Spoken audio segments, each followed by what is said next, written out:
From the streets to the studio, from crisis to recovery, from awareness to action. Ask the Messengers. We bring you real talk about public health, addiction and recovery, and the issues that matter most in our communities. The message is hope. The message is change. Ask the Messengers begins now. Today on Ask the Messengers, we enter the holiday season with gratitude and reflection. We look back at the voices that inspired us, Men in Recovery, Women Do Recover, and the most watched story of the year. These stories remind us that healing is real, hope is here, and recovery is possible. Every day, men across the country are choosing courage, choosing treatment, and choosing life. Their recovery isn't just possible, it's happening. Everything that's happening in my life right now is nothing but the grace of God. I look back over everything that I've been through and how everything I've come through, and the fact that I'm still alive, and the fact that, I've survived the pandemic. Everything is the grace of God. Pastor Tim, we also want to say thank you for all the hard work and everything that you're putting into running Emmanuel House and what you're doing in the community. I just want to take time, just a little more time to talk a little bit more about Emmanuel House. Tell us how it actually came to be. That's what I think our viewers would like to hear. Being one of six brothers and seven sisters, 13 in all, my family was pledged with addiction with most of everyone in my family. And my six brothers, we used to hang out and so forth. But anyway, to make a long story short, three of them died in the active addiction. And the third one that died, I was in recovery for 2 years, going on 3 years. And I did his eulogy as being a reverend. Family wanted me to do his eulogy. I preached his eulogy, and I came home. I was so upset and hurt with the pain of him dying, because I was helping him trying to recover. I went to the dope house, got him out the dope house, put him in the treatment centers, and he walked out the treatment centers, and 4 months later he got shot and killed. So that was very disturbing to me. So I came home, and from after doing his eulogy, stretched out, prostrate, on the floor, and I pray to God, I ask God, please use me to help other families, so they don't have to go through what our families have been going through for the last few years, and losing family members because of drugs. And the Lord spoke to me right then, and I lived in a large apartment complex, about 50 apartment buildings in the French Quarters complex on the west side. And I got up, he told me to go across the street, ask the director about that he wanted me, God said that he wanted me to open up a recovery program in that complex. And I went over there, got up off the floor, went over there to her office and told her exactly what God told me, and she went ballistic. She told me that I know that was God, because I just prayed to him last night to send me somebody to help me with my fiance who's on drugs. She said, I will tell you, I have a townhouse for you, but I can't do it today, but I have it ready for you by Friday. That was on a Wednesday. 3 days later, and she said, you ain't got to pay no rent. All you got to do is keep up the property around you. And for 6 months, in 3 days, we started Emmanuel House. Hello, my name is Steve R., recovering addict. My drug of choice was crack cocaine, and I have 13 years clean as of February 12th of this year.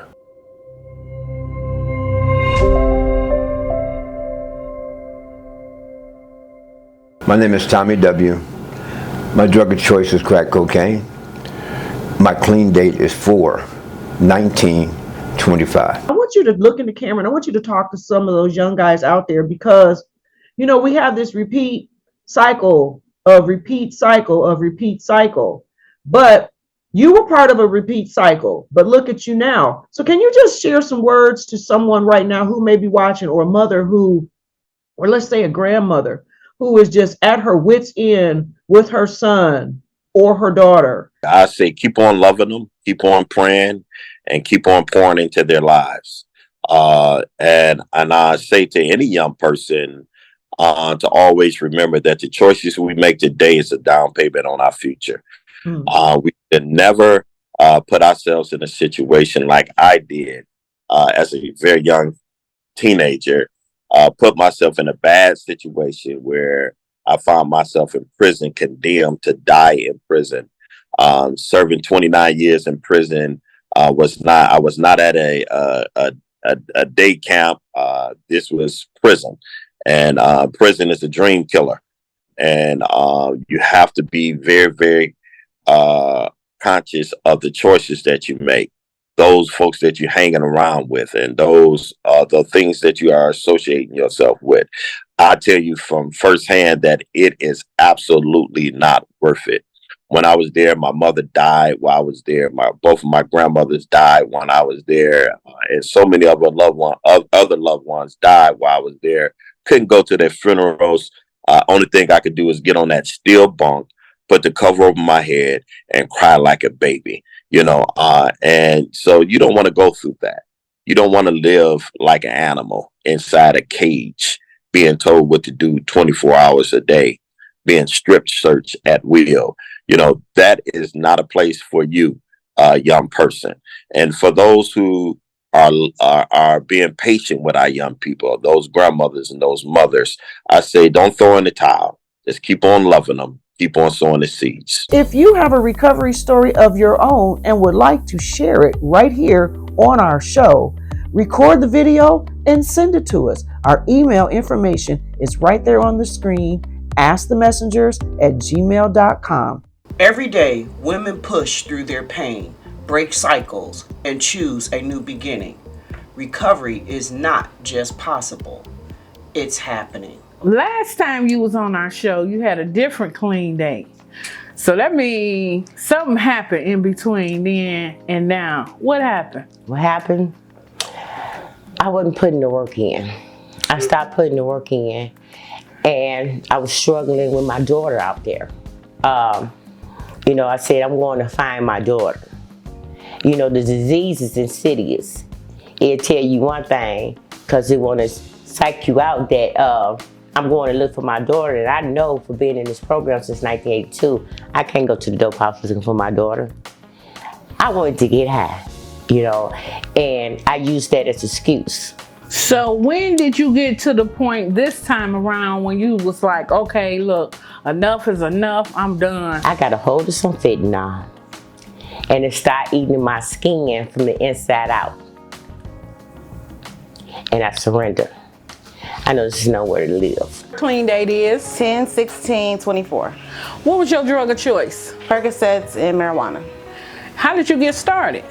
I started just hanging with friends. I saw my male friend do it, and I just tried it, and it was all downhill from there. When did you get to the point where you said, look, enough is enough, I'm done? When I can't, be a mother to my children, when I don't have a relationship with my grown sons, they look at me, then I got a little baby, At least I got 7 kids. At least I could try to do the right thing with the last one, because the rest are grown. Don't do it basically, but if you do it and you see where it take you, go to rehab, get treatment. I went to rehab at 24. I had my first clean birthday at 25, and I like this side. I like the clean side. I want you to look into the camera and give somebody a hope shot that's probably struggling, that might want to pick up for the very first time, don't know what road they're going down. Don't do it, because you get hooked on it the first time. I did. Just don't do it. You could destroy your whole family single-handedly. You could kill everybody's spirit, break everybody's heart, and you got to look at them like that. And I feel bad because, like, my 2 sons that don't mess with me, I miss them. I miss them so much.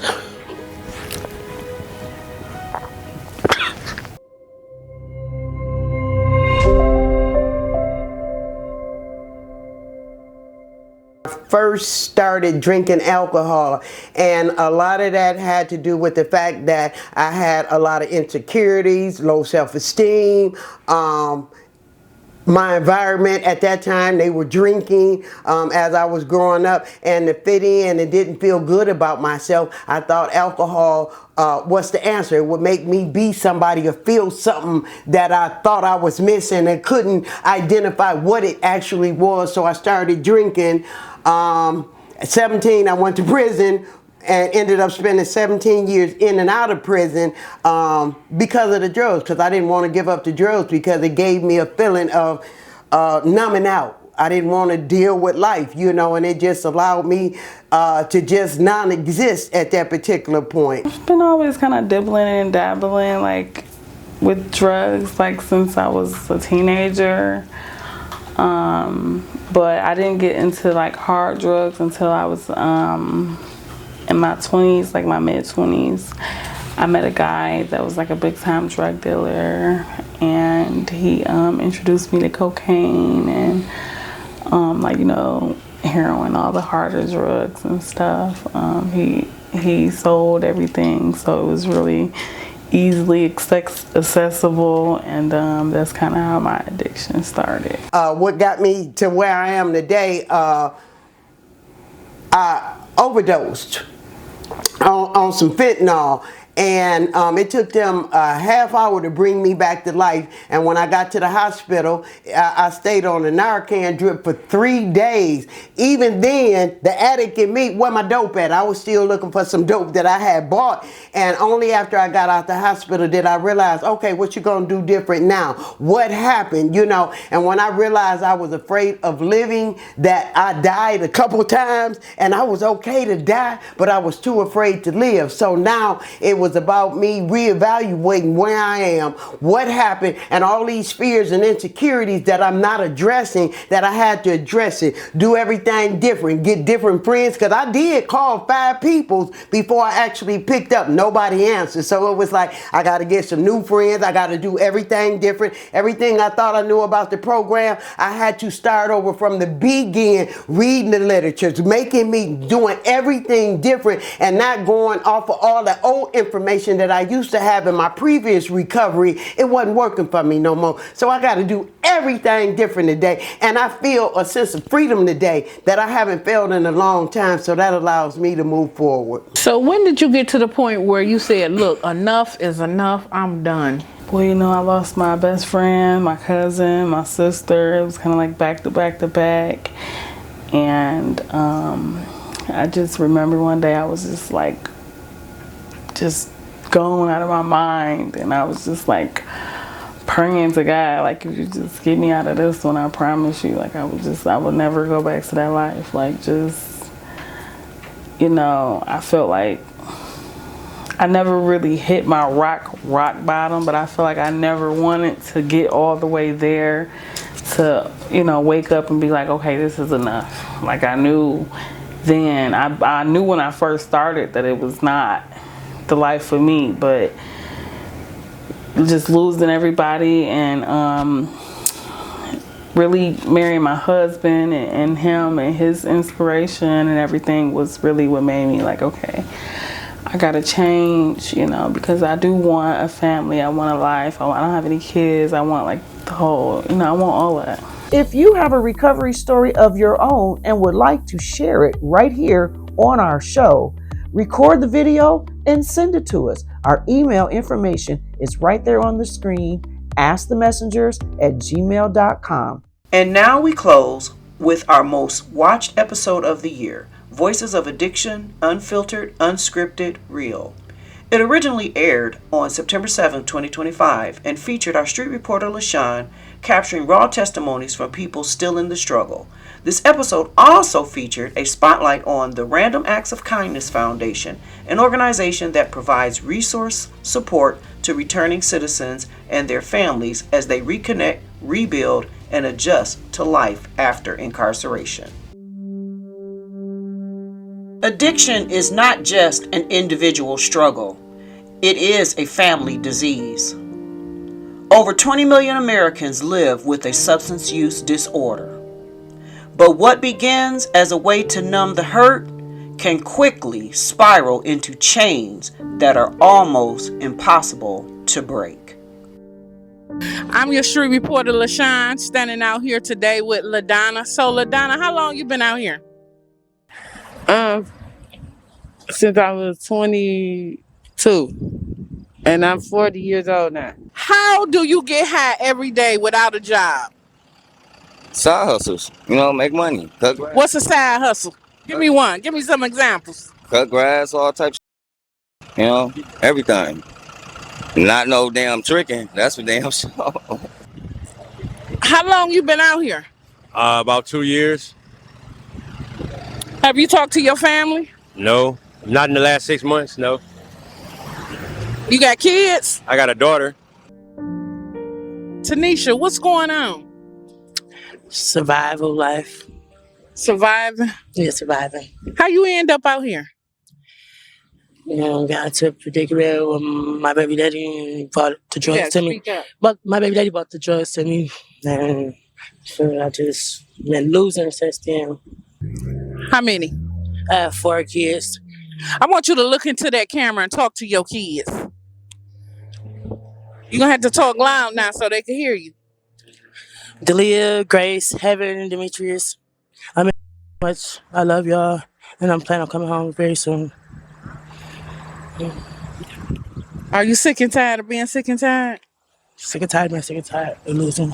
To be, I almost got killed a couple times trying to get the money for the drugs. Have you ever been in treatment? No. Mm-mm. Are you tired yet? Yeah, real tired. So, if you could go to treatment, would you know how to go get help? Yeah. They stop us all the time and tell us how to go get help. I just haven't really taken that final step yet. Sade, what's your drug of choice? Cocaine, crack cocaine, and heroin. How long you been out here? Well, I've been out here maybe since like 2018, but then I left for like 2 years and I came back. It's like, when you left for the 2 years, where did you go?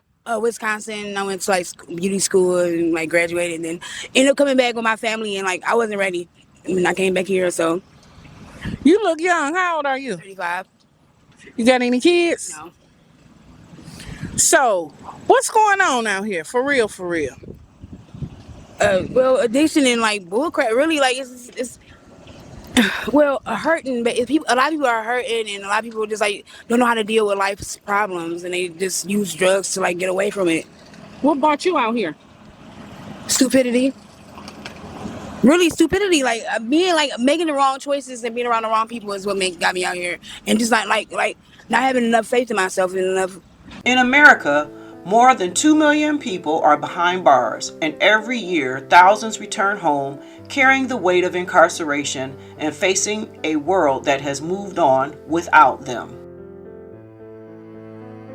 In Detroit, there is one organization that is making sure that returning citizens don't walk that path alone. My name is Alicia Hatcher. We represent Random Acts of Kindness. We're also trying to help individuals who have been justice impacted get their lives back on track. Throughout their Justice Impact Living and Learning program known as JIL, Alicia Hatcher, Craig Wilby, and their entire team offer support groups, hands-on training, and a no-judgment zone for anyone impacted by incarceration. Currently, we have a support group every Tuesday from 6 to 8.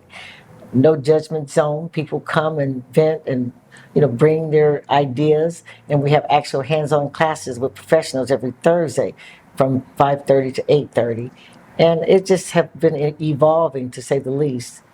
And people come in, and we welcome all, family, friends, and anyone that's in contact with anyone that has been justice impact. This need is urgent.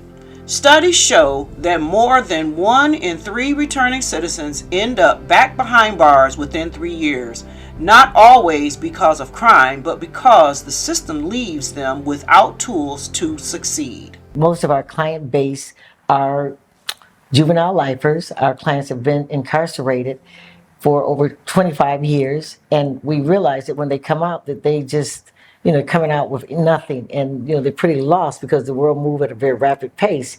Random Acts of Kindness is proving that re-entry can be more than survival. It can be transformation. From mental health support to job readiness to simply having a community that cares. Today's stories remind us why Ask the Messengers exists.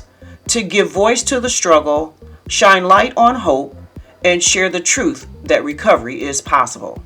As we prepare to move into a new year, we remain committed to telling the real stories that inspire healing, strength, and courage. Would you like to help us save lives? You can do so by partnering with us here at Ask the Messengers by making a donation of any amount. The people in your communities need your support. Help us extend our reach and impact more lives. Supporting our organization is as easy as a click of a button. Just visit our site shown on the screen from your phone or computer where you will see a yellow donation button. Ask the Messengers is waiting on your partnership, and your community is waiting on you. If you prefer mailing your donations, send your check or money order payable to Ask the Messengers TV show and send it to 18400 Schaefer Highway, Detroit, Michigan 48235. Well, that concludes this week's episode of Ask the Messengers, and we're asking you to take a moment to subscribe to our YouTube channel, follow us on Facebook and Instagram. Thank you to our guests today, and we hope the information shared will be of some help to you, your family, and your community. Thank you for tuning in. Until next time, stay strong, stay kind, and keep standing for what's right. See you next time, right here on Ask the Messengers.